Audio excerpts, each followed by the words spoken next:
수요 성경대학 우리 교리 하나님에 대해서 예수님에 대해서 우리가 같이 묵상하고 있는데요. 잠깐 복습을 좀 해보면 좋을 것 같습니다. 우리가 하나님에 대해서는 우리가 꼭 기억해야 될 것은 뭐라 그랬죠? 하나님은 창조주 하나님이시다라는 것이죠. 그런데 창조주 하나님을 기억할 때 늘 알파와 오메가 되신다. 시작과 끝이 있다. 끝은 이제 심판인 것이죠.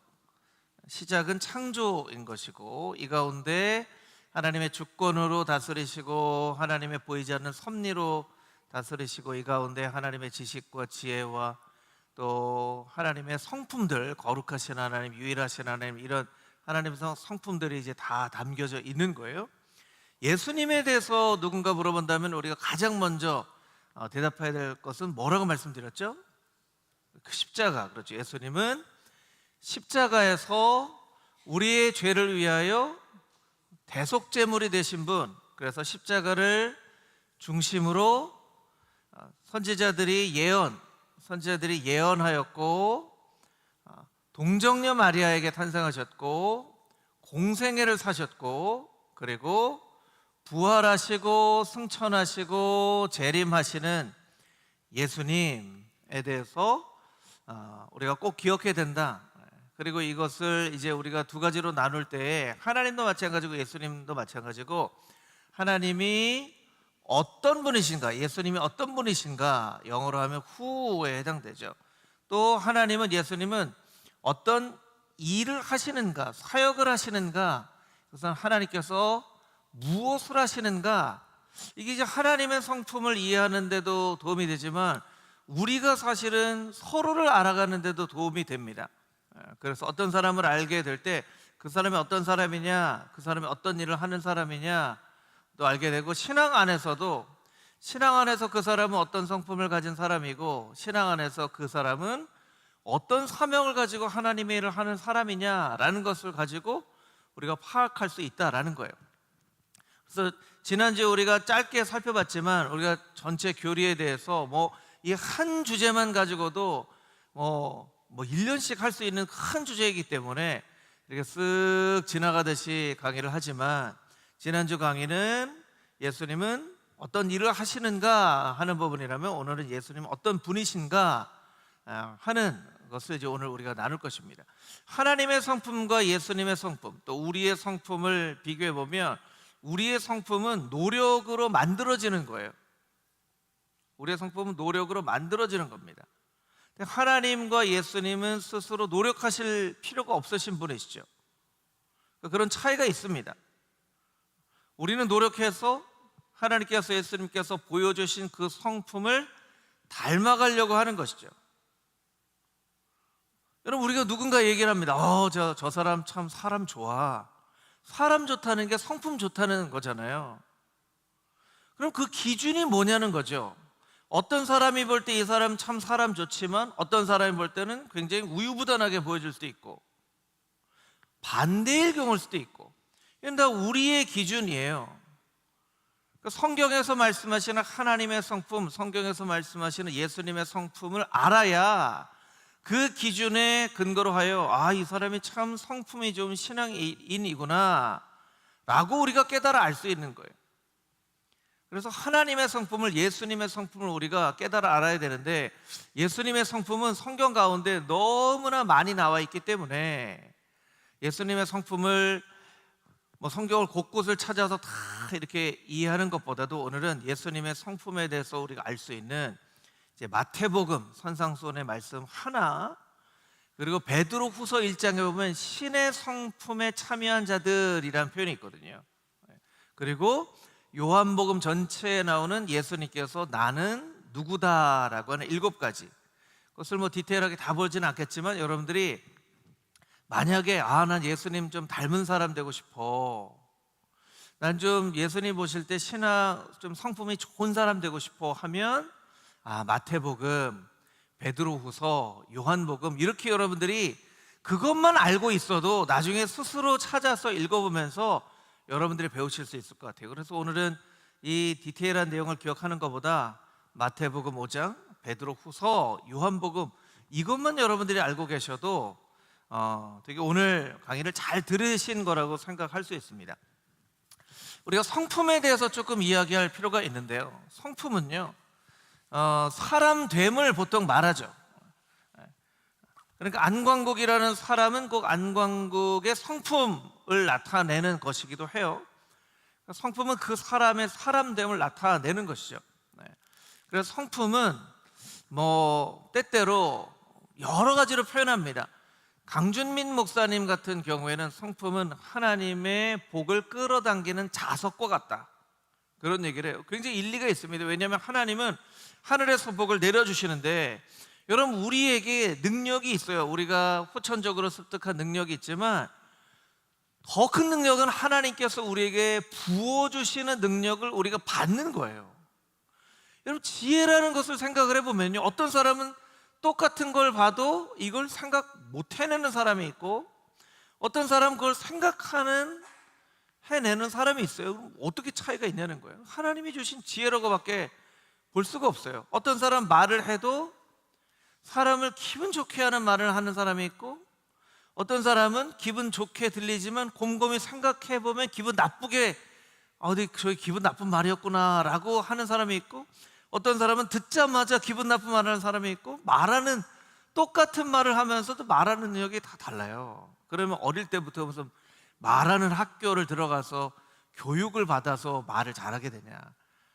물론 어떤 면에서는 배우는 면도 있지만 이거 하나님이 주신 거라고 우리가 봐야 되거든요. 결국에는 하나님께서는 어떤 사람에게 능력을 주시나, 마음씨 좋은 사람, 이 하나님이 주신 능력을 가지고 세상을 복되게 할 수 있는 사람, 이런 사람들에게 하나님께서 복을 주신다는 거예요. 그러니까 좋은 성품을 가지도록 우리가 노력을 하면 하나님께서 그래, 내가 너한테 이런 능력과 복을 줘도 되겠어 하고 하나님께서 이렇게 막 주신다는 거예요. 근데 성품이라는 말이 사실은 우리가 일상적으로 잘 쓰지만 곰곰이 따져보면요, 어떻게 보면 이해될 듯 안 될 듯 합니다. 그럴 때는 이제 단어 자체를 가지고 우리가 좀 이해할 필요가 있는데요. 로마서 5장 1절 2절 말씀인데, 3절 4절 말씀인데요, 우리 로마서 5장 3절 4절 말씀을 같이 한번 읽어보도록 하겠습니다. 시작. 다만 이뿐 아니라 우리가 환난 중에도 즐거워하나니 이는 환난은 인내를, 인내는 연단을, 연단은 소망을 이루는 줄 알미로다. 밑에 영어 성경이 있는데요, 인내는 연단을 할 때 이 연단이라는 말이 캐릭터인데요, 이게 성격이에요. 이게 성격, 성품을 나타내는 말이에요. 그 사람 좀 캐릭터 있네, 이런 이야기를 쓰기도 하는데, 이 캐릭터라는 게 원래는 보석의 결정체입니다. 결정체. 보석이 좋은 결정체가 만들어지기까지는 두 가지 꼭 필요한 조건이 있어요. 이거 둘 중에 하나만 없어도 안 되는 건데, 하나는 고온, 또 하나는 고압. 높은 압력에 높은 온도가 있을 때 보석이 아주 멋진 결정체가 되는 거예요. 똑같이 반짝반짝 거리는데 현미경을 놓고 보면요, 어떤 건 다이아고 어떤 건 큐빅이에요. 그냥 이렇게 볼 때는 잘 확인이 될까요? 안 될까요? 잘 확인이 안 돼요. 근데 자세히 들여다보면 어떤 건 다이아고 어떤 건 큐빅이에요. 그런 얘기하죠. 이 성품은 만들어지는 거라고 말씀드렸잖아요. 성품이 만들어지는 거는 우리 매일매일의 일상생활 속에서 만들어져요. 그런데 성품이 드러나는 것은 위기 때 드러난대요. 위기 때. 저 사람 평상시에는 안 저러던 사람이 왜 저래? 자, 그러면 평상시의 모습이 진짜 그 사람 모습일까요? 아니면 위기 때 나타난 모습이 진짜 그 사람일까요? 위기 때 나타나는 그 사람 모습이 진짜 그 사람이라는 거예요. 이렇게 눈으로 볼 때는 다이아하고 큐빅하고 구별이 안 된다니까요. 자세히 들여다보면 다이아인 거예요. 자세히 들여다보는 게 그게 위기예요. 제가 주일에도 그 부활주일 기적 설명 드리면서요, 대한민국 국민이 위기에 강하잖아요. 우리는 위기에 강해요. 그게 어떻게 보면 대한민국 국민의 진짜 모습인 거예요. 보통 때는 뭐 이 나라 사람 저 나라 사람 다 비슷비슷한 것처럼 보여요. 위기가 되면 반짝하는 그런 민족이 있고요, 위기 때에 이거 큐빅이네 하는 민족이 있어요. 우리 권사님도 기도하셨지만 우리나라가 그렇게 지금 막 편안한 상황은 아니죠. 편안한 상황이 아니에요. 근데 뭐 우리나라뿐만 아니라 지금 뭐 전 세계가 사실은 소용돌이를 치고 있어요. 예전에 가지고 있었던 가치관들이 막 다 무너지고, 뭐 힘 있는 나라, 전 세계에 뭔가 좀 질서를 유지하는 나라들이 막 다 미국이고 러시아고 중국이고 막 이렇게 외교 관계도 휘몰아치고요, 기후도 안 좋아지고 뭐 경제도 막 뭐 휘몰아쳐요.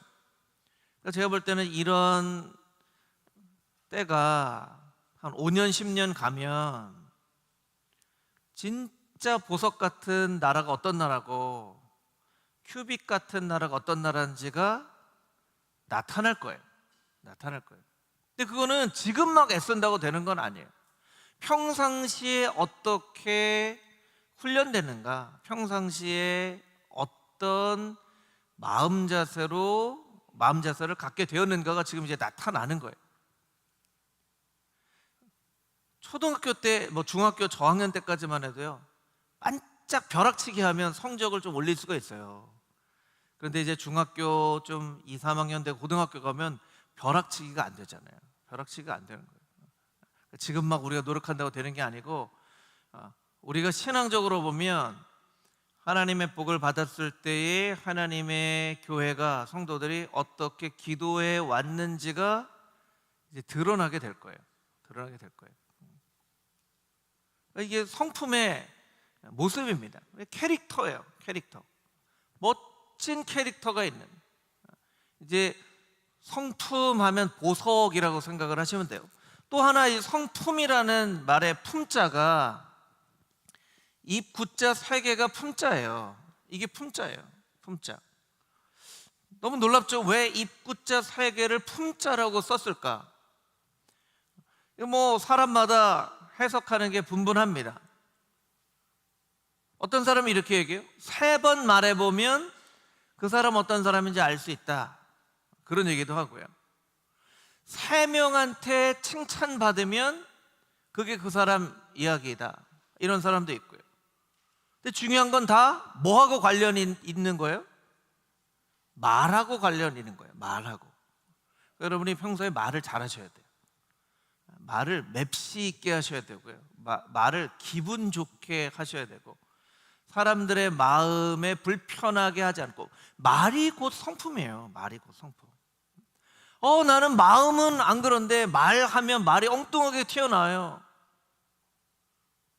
그거는 나만 답답할 뿐이지 사실 말로 튀어나오는 게 성품이에요. 그러니까 성품 훈련을 잘하려면 말 훈련을 잘해야 돼요. 말 훈련을. 그리고 말은 사실은 마음에 가득 담겨진 게 나오는 거예요. 그러니까 연세가 많이 들어갈수록 사실은 말을 더 지혜롭게, 사람들의 마음을 따뜻하게 할 수 있어야죠. 왜냐하면 그게 성품이기 때문에. 성품이기 때문에. 그리고 어떤 면에서 보면요, 좋은 성품을 가진 사람하고 사람들이 말을 하고 싶을까요? 하기 싫을까요? 하고 싶죠. 하고 싶어요. 그러니까 좋은 성품을 가진 사람하고는 사람들이 말하고 싶은 거예요. 그러니까 내가 사람들이 나랑 말하고 싶어 하나, 사람들이 내 주변에 이렇게 잘 오나, 아니면 사람들이 나를 슬금슬금 피하는 것 같나, 이런 걸 보면 나 자신의 모습을 잘 발견할 수 있는 거예요. 그게 이제 성품입니다. 성품이에요. 근데 이제 우리가 한 가지 볼 필요가, 아까 2가지로 설명을 드렸죠. 하나는 그 사람 말하는 거 3번 말하는 거 보면 그 사람 성품 안다는 게 있고, 하나는 밖에 와서 칭찬받는 거예요. 이런 얘기가 있습니다. 영어를 오늘 많이 써서 죄송한데요. 디브리핑이라는 게 있어요. 디브리핑. 우리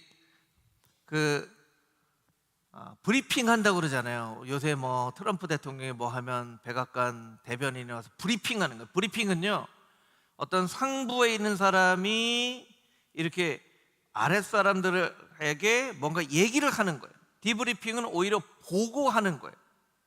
그러니까 이건 뭐냐면요, 성품 중에 뭐냐면 나 자신의 평가예요. 나 자신의 평가. 그런데 평가라는 말에 evaluation이라는 말이 있어요. evaluation. 이건 다른 사람의 평가예요. 말하자면 평가예요. 성품은요, 두 가지가 있어요. 자기가 스스로 자기를 생각하는 성품이 있고 다른 사람이 나를 바라보는 성품이 있어요. 자, 그러면 여러분에게 한 가지 좀 여쭤볼게요.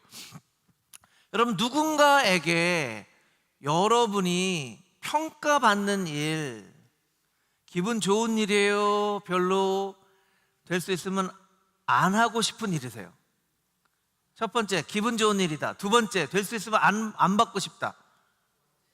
두 번째죠. 다른 사람한테 평가받고 싶은 사람은 많이 없어요. 평가받으면 아무래도 뭐 찾으면 지푸라기 하나라도 나올 거 아니에요. 그럼 그 얘기 들으면 기분 안 좋아하잖아요. 그러면 다른 사람한테 평가를 안 받는 방법 여러분에게 말씀드릴게요. 스스로 늘 자기 자신을 돌아볼 줄 아는 사람이 돼야 돼요. 스스로 자기 자신을 돌아볼 줄 아는 사람이 되지 못하면 다른 사람한테 평가를 받게 돼 있어요. 여러분, 모든 사람도 마찬가지예요. 모든 사람도 평가받는 걸 싫어요. 그럼 나 자신을 잘 돌아볼 줄 알아야 돼요. 나 자신을 잘 돌아볼 줄 알아야 돼요. 근데 사실은 자기 자신을 잘 돌아볼 줄 우리가 몰라요. 여러분 어떻게 생각하세요? 스스로를 잘 돌아보시나요? 여러분은 스스로 어떻게 생각하세요? 나는 좀 성품이 괜찮은 사람이라고 생각 들으세요? 아니면 좀 안 좋은 사람이라고 생각 들으세요? 잘 모르겠는데요. 네. 뭐 모르겠다고 대답하시지만 사실은 내 나름대로 대부분은요, 자기 자신에 대해서 그래도 좋게 평가해요. 남에게 대해서는 조금 엄격한 경우가 많고 나 자신에 대해서는 좀 후한 경우가 많아요. 근데 나 자신에 대해서 잘 돌아봐야지, 나는 괜찮은데 왜 내 주변에 있는 사람들이 나한테 뭐라고 하지? 왜 나는 괜찮은데 이렇게 건너서 얘기 들어보니까 주변에 있는 사람들이 나한테 뭔가 좋지 않은 얘기들을 하는 얘기가 이렇게 쓱 가끔씩 막 들려지기도 하는 것 같고 해요. 그럼 기분이 나쁘잖아요. 그러면 여러분들이 뭐 어떻게 생각하셔야 되냐면, 내가 나 자신을 잘 돌아보지 못하고 있구나. 나 자신의 말이나 나 자신의 행동을 잘 돌아보지 못하고 있구나. 그러면 여러분, 나 자신을 잘 돌아보려면 뭐가 있어야 돼요? 나 자신을 잘 돌아보려면 뭐가 있어야 돼요? 거울이 있어야 돼요. 거울이 있어요. 여러분, 오늘도 거울 보셨잖아요. 우리 권사님 집사님들 중에 오늘 한 번도 안 보신 분은 없을 거예요. 최소한 몇 번 이상은 보셨을 거예요. 거울이 있어야 돼요. 거울이 있어야 나를 잘 보죠. 머리가 어떻게 됐나, 옷이 어떻게 됐나, 뭐 입술은 잘 차려졌나, 뭐 화장은 잘 됐나 보잖아요. 말씀이 거울인 거예요. 그래서 말씀을 자꾸 봐야 되는 거예요. 왜 예수님의 성품과 하나님의 성품을 우리가 공부를 해야 되냐면 이게 거울이기 때문에 그래요. 또 하나, 가족이 거울이에요. 남편과 아내가 거울이고 자녀가 거울이에요. 부모님이 거울이고 형제자매가 거울이에요.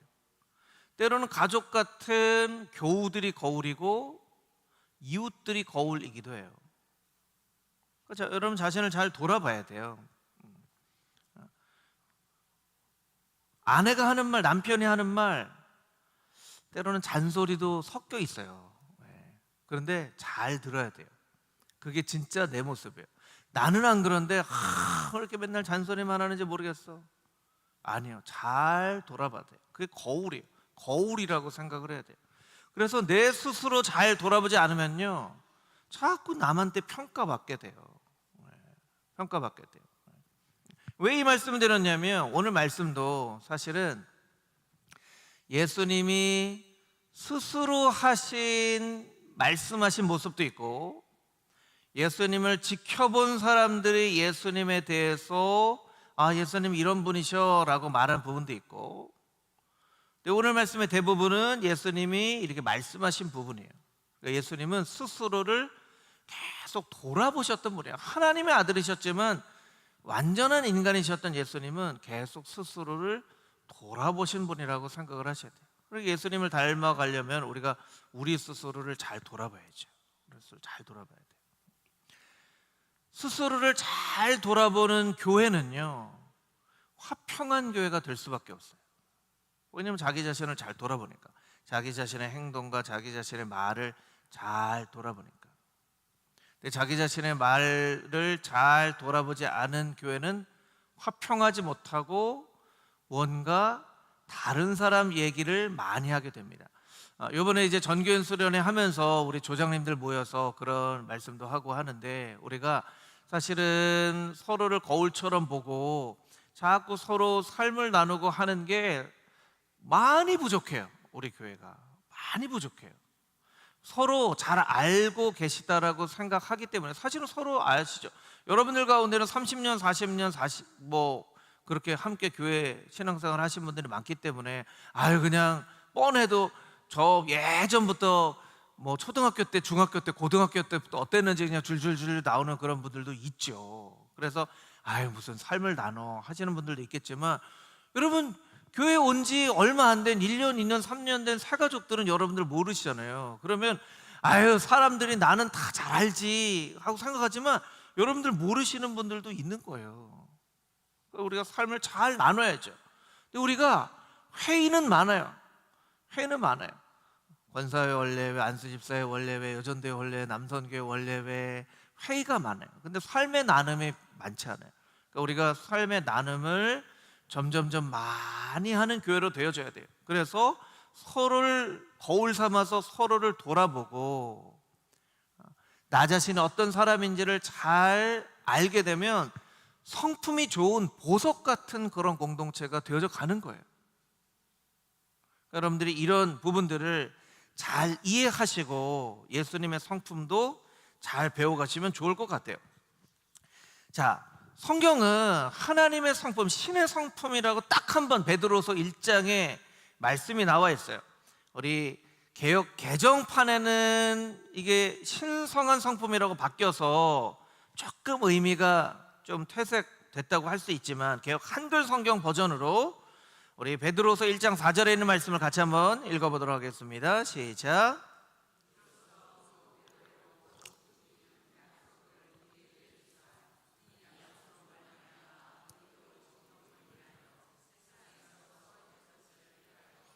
신의 성품에 참여하는 자가 되게 하려 하셨으니. 아멘. 신의 성품이라는 말을 개역 개정에는 신성한 성품, 공동 번역에는 하나님의 본성, 새 번역에는 하나님의 성품, 여러 가지로 번역이 되어 있는데, 이건 이제 하나님의 성품이라는 뜻이에요. 그런데 하나님께서 하나님의 형상으로 우리를 창조하셨잖아요. 하나님의 성품에는 신성도 있고 인성도 있는 거예요. 힌두교는요, 이렇게 얘기할 수 있어요. 자기 신격화의 극단이라고 할 수 있어요. 왜냐하면 내가 신이 되는 거니까. 불교나 힌두교는 내가 신이 될 수 있다는 거예요. 내가 신이 될 수 있는. 그러니까 인성을 엄청 강조하는 거죠. 이쪽 극단에 있어요.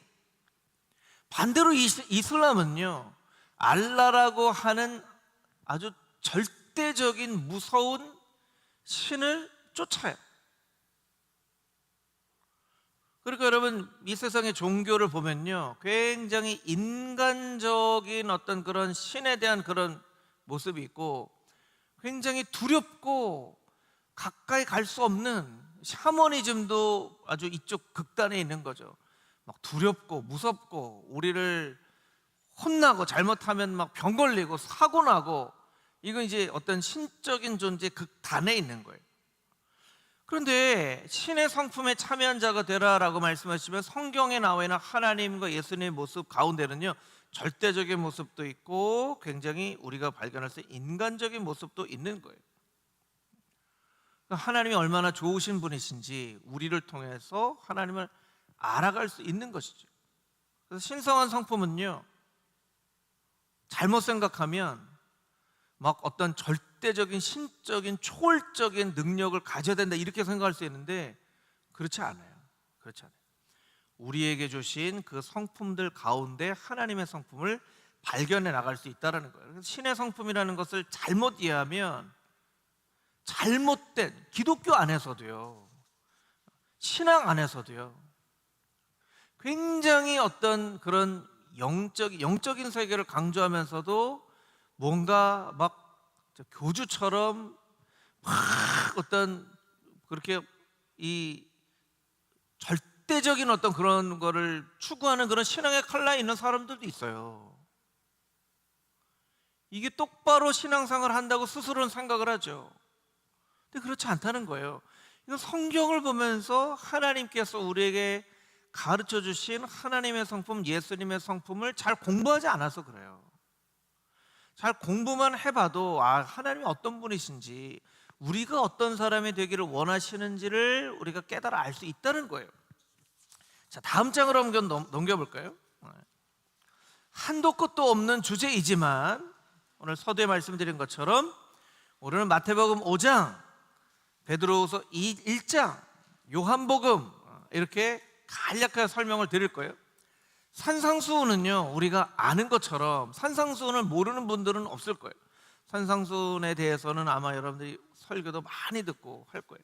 그런데 산상수훈은요, 예수님께서 이런 사람 되라라고 말씀하신 가르침이기도 하지만 이게 사실은 이 산상수훈에 나타난 이런 사람 되라 하는 모습이 예수님 모습이에요. 예수님 모습. 나를 닮아라 하는 모습이에요. 나를 닮아라는 모습. 그러니까 산상수훈을 보면서는 그냥 막연하게 좋은 사람 되라는 게 아니에요. 여러분 저를 한번 보세요. 제일 좋은 성품을 가진 사람이 어떤 사람이냐면 예수님처럼 되는 사람인 거예요. 그렇죠? 예수님은 정답을 알고 계신 분이세요. 그런데 예수님이 어떤 다른 거 얘기해놓고 막연하게 좋은 사람 되라라고 말씀해 주실 리가 있냐는 거예요. 그렇지 않아요. 이 모습은 모두 다 예수님에 대한 말씀이에요. 그런데 예수님은 겸손한 분이셔서 나 닮은 사람 되라고 하지 않으시고 이런 사람 되라라고 말씀하시는 말씀이 마태복음 5장이라는 것 여러분들이 아시면 좋을 것 같아요. 심령이 가난한 자, 마가복음에는 그냥 가난한 자라고 되어 있는데요, 가난한 자는 이렇게 표현해야 돼요. 낮아진 사람, 그 겸손한 사람을 말씀하신다고 생각하면 돼요. 이렇게 겸손한 사람이 되라. 예수님은 겸손하신 분이셨잖아요. 그래서 스가랴서에서는 예수님은 겸손하셔서 나귀 중에도 나귀 새끼를 타시는 분이시다 이렇게 말씀하시죠. 그러니까 예수님의 겸손함을 나타내는 거예요. 어떤 성경학자는 이렇게 설명하기도 하는데 이건 그냥 참고로 알고 있으면 그냥 좋을 것 같아요. 이거는 그냥 이런 설명도 가능하구나. 이게 영적인 파산을 의미한다. 가난이라는 게 파산, 능력이 없다 이런 뜻이라는 거예요. 그래서 이사야 6장에 보면 화로다 나로 망하게 되었도다 라고 이사야가 이야기를 하죠. 이게 이제 나 큰일 났네 이런 뜻이거든요. 큰일 났네 이런 의미이기도 하다라고 설명하시는 성경학자도 있습니다. 그런데 이제 중요한 것은 이제 겸손한 모습, 여러분이 심령이 가난한 자에는 겸손 이렇게 쓰시면 됩니다. 애통하는 자는 복이 있나니, 다른 번역에 보면요 슬퍼하는 자는 복이 있나니. 여러분 이해가 되세요? 슬퍼하는 자는 복이 있대요. 그럼 여러분 지금부터 이제 울도록 하겠습니다. 자, 좀 하나 둘 셋 하면 다 우세요. 이렇게 해야 되는 거예요. 왜 슬퍼하는 자가 복이 있다고 했는데 여러분 기뻐하시면 안 돼요. 그렇게 웃으시면 안 됩니다. 복 달아나면 어떻게 하시려고 그래요? 그런 뜻이 아니라는 거예요. 슬퍼한다는 것은 어떤 뜻이냐면 그냥 무작정 슬퍼하는 것이 아니라 죄를 바라볼 때 슬퍼하는 마음이 있어야 된다라는 거예요. 애통하는 자 옆에는요, 시편 51편 17절 이렇게 써놓으시면 좋을 것 같아요. 시편 51편 17절. 시편 51편 17절에 뭐라고 되냐면요, 여호와께서 구하시는 제사는 상한 심령이다, 이렇게 되어 있어요. 상한 심령. 아니, 하나님께서 왜 그냥 번듯한 심령을 구하시지 왜 상한 심령을 원하신다는 거예요? 여러분, 상한 사과가 좋으세요? 그냥 매끈한 사과가 좋으세요? 그냥 매끈한 사과가 좋죠. 근데 상한 심령, 이건 왜 그러냐면 죄에 대해서 슬퍼할 줄 아는 그런 마음이에요. 예수님께서 이 땅 가운데 오셔서 슬퍼하셨죠. 예수님이 웃으셨다는 표현은 없어요. 예수님께서 눈물을 흘리셨다는 표현은 3번 나와요. 예루살렘을 보시면서 우셨죠. 왜 예루살렘 보시면서 우셨냐면 예루살렘에 많은 사람들이 죄 가운데 살고 있으면서도 스스로 죄인이라는 것을 깨닫지 못하는 그 모습을 보면서 우셨어요. 그래서 죄의식은 우리에게 꼭 필요한 겁니다. 죄를 지었는데 죄인지 몰라요. 그건 나쁜 거죠. 죄를 지으면 마음이 찔려야죠.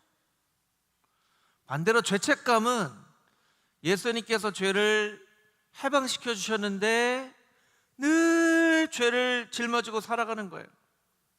그러면 기도하실 때 지혜롭게 하셔야 돼요. 하나님, 나는 죄인입니다. 이렇게 기도해도 될까요? 안 될까요? 해도 될까요? 안 될까요? 해도 돼요. 그런데 꼭 어떻게 기도하셔야 되냐면, 하나님, 나는 하나님 앞에 죄인입니다. 이런 나를 불쌍히 여기셔서 십자가에서 나의 죄를 용서해 주시니 하나님, 그 얼마나 큰 은혜입니까? 하나님, 은혜로 살게 해주십시오. 이렇게 기도해야 돼요. 그러니까 죄인이라는 걸 깨닫지 않으면요, 은혜라는 걸 못 깨달아요. 내가 죄도 안 지었는데 무슨 은혜가 필요해, 이러는 거죠. 그 은혜는 내가 죄인이라는 것을 깨달아 알 때만 오는 거지만, 하나님은요, 우리가 은혜로 사는 사람 되기를 원하시지 죄를 끌어안고 사는 사람이 되기를 원하지 않으세요. 그러니까 나는 죄인입니다. 때로는요, 하나님, 이 세상에 살면서 정말 죄만 짓고, 어떤 면에서 맞지만 너무 죄가 부각되어 있는 것 같은 그런 느낌을 받게 되는데, 죄를 우리가 알아야 된다니까요. 그런데 죄보다 더 큰 은혜를 붙잡아야 돼요. 하나님, 우리는 정말 죄를 지을 수밖에 없는 연약한 자이지만 하나님이 이런 나를 불쌍히 여기셔서 예수님의 사랑으로 나를 붙잡아 주신 그 은혜로 살게 하여 주시니 참 감사합니다. 이렇게 우리가 고백해야 돼요. 그래서 애통하는 자, 하나님께서 구하시는 마음은 상한 심령이다. 예수님께서 죄에 대해서 애통하는 마음이 있으셨다는 거예요. 이게 좋은 성품인 거예요. 좋은 성품, 나쁜 성품이 아니에요. 죄를 깨달아 알 수 있는 마음. 3번째, 온유한 마음. 온유하다라는 것은요, 길들여지다, 이런 뜻이에요. 길들여지다. 밑에 베드로 후서에도 보면 절제와 인내가 나오는데요, 절제와 인내와 온유가 비슷비슷한 단어들이에요. 길들여지는 거예요. 무슨 얘기냐면요, 그럼 말을요 온유하게 할 줄 알아야 돼요. 그러니까 길들여지게 할 줄 알아야 돼요. 내가 이 나이에 대해서 하고 싶은 말도 못하고 살아? 그건 잘못된 말이에요. 어떤 나이가 돼도요, 하고 싶은 말 다 하고 살면 안 돼요. 왜? 예수님이 그렇게 안 사셨는데요. 내가 이 나이 됐는데 이런 말도 못하고 살아? 이건 내 감정대로 살겠다는 거예요. 하나님이 우리를 그렇게 가르쳐 주지 않으셨잖아요. 너 감정대로 살지 말고 예수님 닮은 사람으로 살라라고 말씀해 주셨잖아요. 그러니까 우리의 말도 길들여져야 되고 행동도 길들여져야 돼요. 여러분이 하고 싶은 대로 사시면 안 돼요. 그것이 예수님의 성품이기 때문에 그래요. 온유한 자. 다섯 번째, 여섯 번째는요, 세상을 대하는 태도이기도 합니다. 의에 줄이고 목마른 자, 긍휼히 여기는 자, 이건 다 욕구와 관련되어 있어요. 욕구. 목마른 건 욕구잖아요. 의로움에 목말라야 돼요. 그래야 의로운 일을 할 수 있는 거죠. 긍휼히 여기는 자, 어려운 사람을 바라볼 때에 측은한 마음이 들어야 돼요. 도와줄 줄 아는 마음이 들어야 돼요. 하나님께서 우리를 측은히 여기지 않으셨더라면 예수님을 보내주실 필요가 없어요. 하나님이 우리를, 죄 가운데 살아가는 우리를 측은히 여겨주셨기 때문에, 긍휼히 여겨주셨기 때문에 우리가 이렇게 살 수 있는 거예요. 그게 하나님의 마음이에요.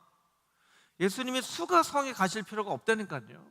수가성 여인 만나러 가신 거예요. 수가성 여인 한 명 만나려고 그 더운 떼약볕이 내려지는 그 정오에 막 가는 거예요. 그런 마음. 저는 우리가 산불원금 해서 700만 원 보냈잖아요. 하나님이 되게 기뻐하시려고 생각이 들었어요. 그래서 사실은 우리의 한 명 한 명의 정성이 많이 모아졌잖아요. 700만 원의 돈이 금호중앙교회로 보면 그렇게 작은 돈이 아니잖아요. 성도 한 사람 한 사람의 마음이 모여져서 그렇게 쓰여진 거예요. 저희가 이제 부활주일 헌금하고, 혹시 지난주에 못하신 분들이 있을까, 다음 주까지 해서 이제 이웃들을 위해서 쓸 거예요. 이웃들을 위해서 우리가 지혜롭게 써야 되고요, 잘 써야 돼요. 그런데 많이 쓸 수 있도록, 이웃을 위해서 많이 쓸 수 있도록, 이웃의 정말 어려운 사람들을 위해서 쓰여지도록. 왜냐하면 그게 하나님의 성품이기 때문에 그래요. 예수님의 성품이기 때문에 그래요. 긍휼히 여겨라, 긍휼히 여겨라. 자, 8절에 보니까 마음이 청결한 자는 복이 있나니 화평케 하는 자는 복이 있나니, 이거 뭐 설명을 드리지 않아도 우리가 다 알 수 있죠. 근데 여러분, 여기에 우리가 표시를 해야 될 게 한 가지 있는데, 3절에 있는 천국, 10절에 있는 천국이에요. 나머지는 이 천국이라는 말 안에 다 포함이 되어져 있는 거예요. 왜 좋은 성품을 가진 사람이 되어야 됩니까? 왜 예수님 닮은 성품을 가진 사람이 되어야 됩니까? 천국이 그들의 것이기 때문이다. 밑에 보시면 베드로서 1장 이 설명을 드리기 전에 표시를 해야 되는데, 8절에 끝에 열매라는 단어가 있어요. 열매가 있죠. 찾으셨나요? 열매를 이렇게 표시를 해주세요. 그 성품은요, 꼭 열매와 관련이 있고요, 상하고 관련이 있어요. 상하고 관련이 있어요. 지금도 그렇게 하는지 모르겠지만 초등학교 때 보면요, 학기 말에 가서 성품을 여러 가지 봤는데, 성적 잘 받는 아이도 받는 상이 있고요, 좋은 성품을 가지고 똑바르게 행동한 아이에게 주는 상도 있어요. 그러니까 이게 그런 상이에요. 좋은 성품을 가져야 될 이유는요, 열매를 맺는 사람이 되기 위하여서, 천국을 선물로 받기 위하여서.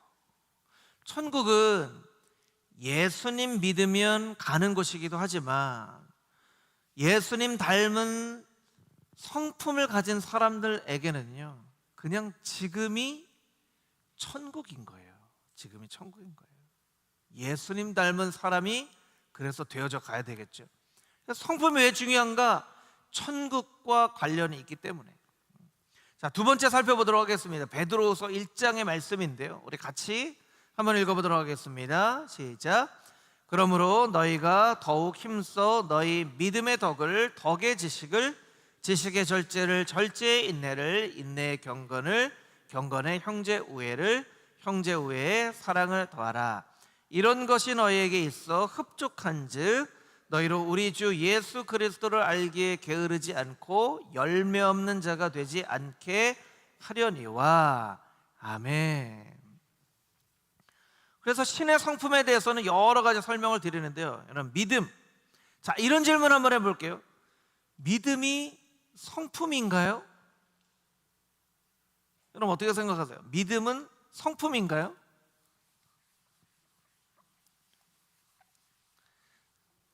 제가 질문을 참 많이 하죠. 예. 근데 제 질문을 이렇게 생각을 해보면 한 번쯤 생각해 볼 만한 질문이에요. 믿음은 성품이 아닐 수도 있어요. 믿음은 행동하고 결단하는 것일 수도 있어요.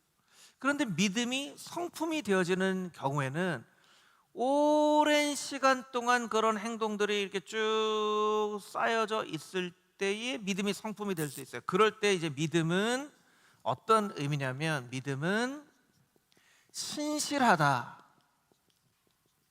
충성하고, 원래 헬라어에도 똑같은 어근을 갖고 있는 뜻이에요. 그러니까 신의 성품에 참여한 사람, 믿음의 덕을 할 때 이 믿음은 신실함, 충성하고 같은 말이에요.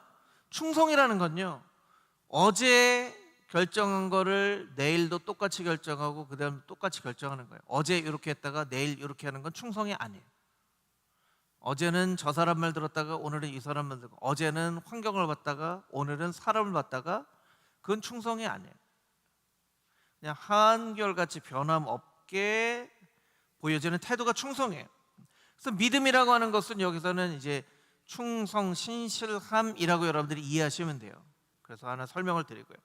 덕은 참 설명하기 어려운 단어들이에요. 이제 성경이 이제 번역되어지면서 참 설명하기 어려운 단어들이 있어요. 헬라어 아레테라고 하는 말인데요, 그냥 선함 이런 뜻이에요.